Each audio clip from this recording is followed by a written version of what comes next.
Hey guys, my name is Umo. I'm a pattern drafter and fashion entrepreneur. Welcome to University of Pattern Drafting, a channel where I share my expertise in pattern drafting and garment construction through tutorials. So today's tutorial is the second part in a series on how to draft this sort of shift dresses. So to understand what I'm going to be doing in this video, you need to go back and watch the part 1 of this series.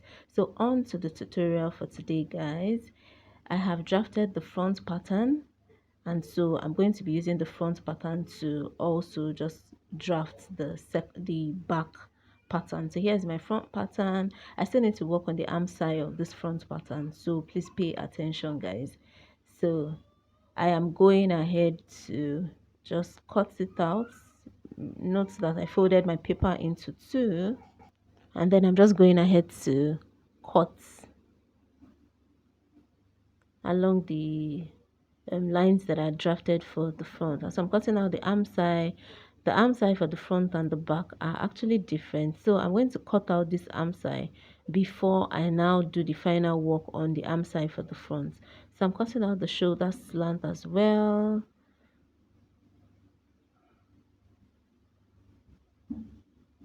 And then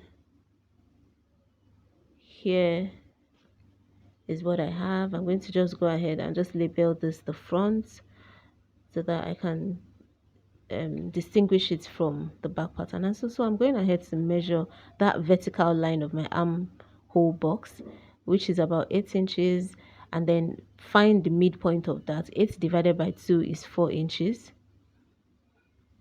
So at that 4 inches mark, I am going inwards by 3 over 8 inches, guys. So this is 3 over 8 inches, and then I'm going to use my French curve to just retrace or redraw my front, the arm side for my front, guys. So this is what I have. So that's the difference between the arm side for the front and then the arm side for the back for shift dresses.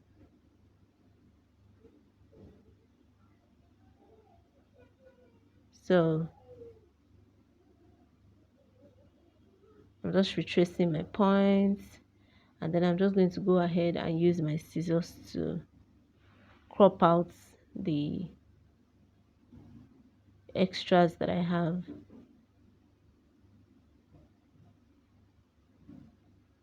If you have not subscribed at this point, make sure you hit the subscribe button. Remember that I have a tutorial on how to draft a particular style of corset dress that I share with drapes that I shared on my YouTube community, and most people chose, I think I shared 3 styles, and most people chose the second style, which is the corset dress with drapes, which is what I'm going to be working on next. So guys, make sure you hit the subscribe button.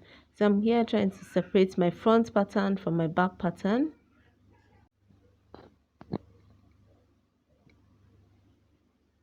And so I'm just going to go ahead and then retrace all the horizontal lines for from my front pattern. So my shoulder to bust point line, my shoulder to under bust line, as well as my shoulder to my waist line.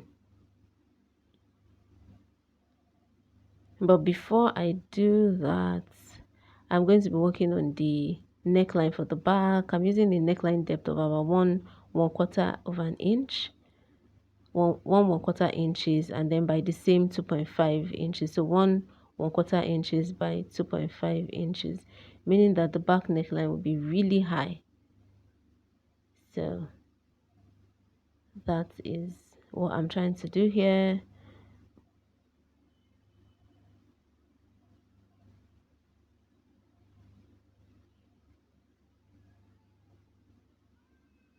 So I'll just use my French curve to trace out the points.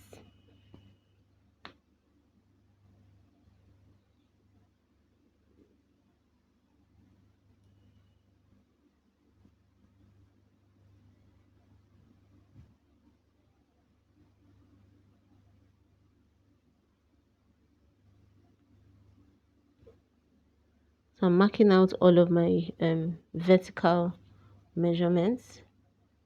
sorry, my horizontal measurement, that's my shoulder to bust point, my shoulder to my under bust, as well as my shoulder to my waist. So this is the bust point line.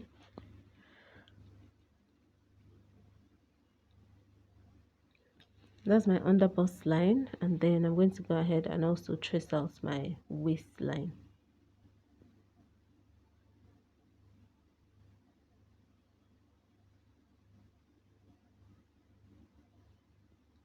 So remember that for shift dresses, it's always advisable to have a dart at the back, even though you don't have a dart in front.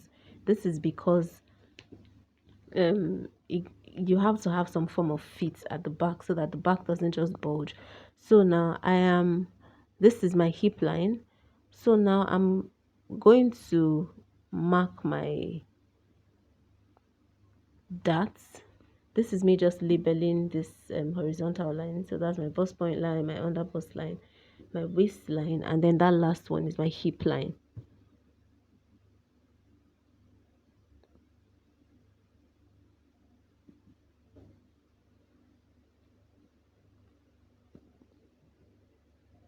So now for my waistline, I'm coming down by 3.5 inches. Do you understand, guys? From my waistline, I'm coming down by 3.5 inches, and then on my bust point line, I'm going up by 3 inches. So bust point line, go up by 3 inches. Waistline, go down by 3.5 inches, and then my dart width is 4 inches. Do you understand? So from the center back, I'm marking 4 inches, and then I'm going to just use my ruler to draw the center leg of my dart. Do you understand, guys? So you need this dart because you don't want the back to have any bulge. You want it to just sit pretty and perfectly at the back, even though you don't have any darts in front. Do you understand? So I'm drawing out the center leg of my dart, and then I'm going to measure the length of that line. Measure the length of that center leg of my dart. I think it's about 13 inches. So I'm going to find the midpoint of that, which is 6.5 inches, and then that is where I will mark the widest point. That will be where the widest point of my dart will be. Do you understand? So at that point, I will now mark 0.5 inches on both sides of the center leg of that dart. And then obviously I would draw a diagonal line, all the way, and then create my darts. So it's pretty easy, guys, but these darts at the back are usually so helpful because it gives form and fit at the back. You can also decide to impute a zip dart at the back, especially for women that have a short back length compared to their front um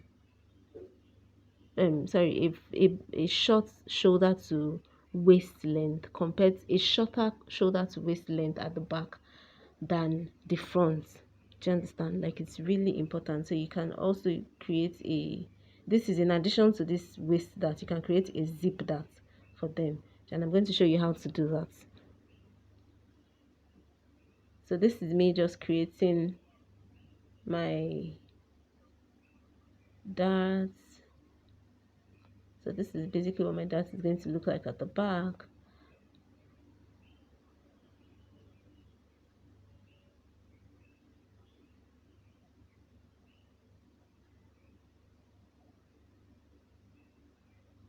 So to create that dart at the back, sorry, zip dart, measure 0.5 inches at that same point where the widest point of your dart is. Do you understand? And then just use a diagonal line to angle it. Use a diagonal line to just angle it to about 1.5 inches below your neckline. Do you understand? Below your neckline. It doesn't have to get to the neckline, and then just angle it also towards your hip.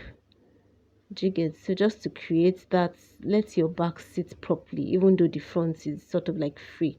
You might think it will look funny, but it actually wouldn't. This would take care of all of those bulges that appear at the back of shift dresses, especially for women that um have a really curved back.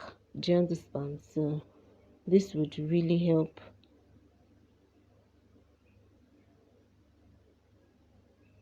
So this is my dart leg. We have almost come to the end. In fact, I've actually come to the end of this tutorial. If at this point you haven't subscribed, make sure that you hit the subscribe button and turn on the notification bell so that you get notified whenever I upload new videos. My next video is going to be on how to drape.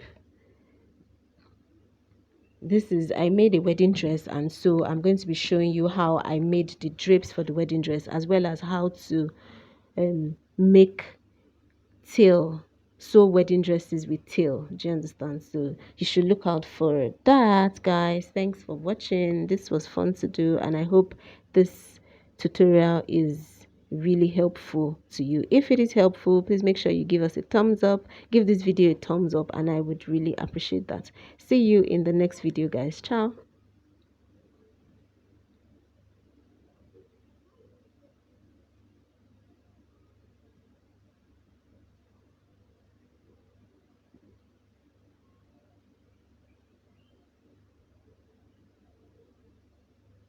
So I'm just cutting out the I came back to complete the video.